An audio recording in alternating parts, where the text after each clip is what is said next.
Hello दोस्तों, नमस्कार, राधे राधे। स्वागत है आप सभी का हमारे छोटे से न्यू वीडियो में। और कैसे हैं आप लोग? उम्मीद करती हूँ कि आप लोग ठीक ही होंगे। और हम एक छोटा सा बहुत प्यारा सोहर उठान के प्रस्तुत करने जा रहे हैं। आप सभी को कैसा लगेगा कमेंट बॉक्स में आप लोग ज़रूर बताइएगा। फुलेवरिया में खेलई गोविंद ललेना, फुलेवरिया में खेलई गोविंद ललेना। उनके दादा ले आवई सोने के पलेना, उनके दादा ले आवई सोने के पलेना। उनकी दादी झूलावई त झूले ललेना, उनकी दादी झूलावई त झूले ललेना।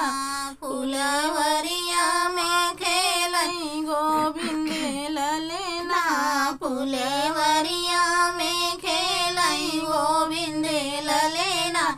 उनके पापा ले आवई सोने के पलेना, उनके पापा ले आवई सोने के पलेना।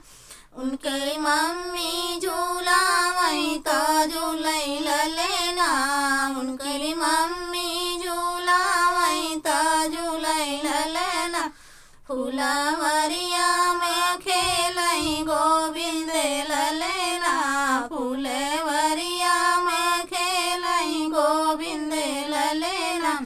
उनके चाचा ले आवई सोने का पलेना, उनके चाचा ले आवई सोने का पलेना।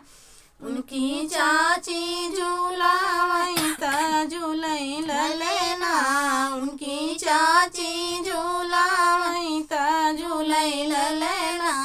फुलवरिया में खेलई गोविंद ललेना, फुलवरिया में खेलई गोविंद ललेना।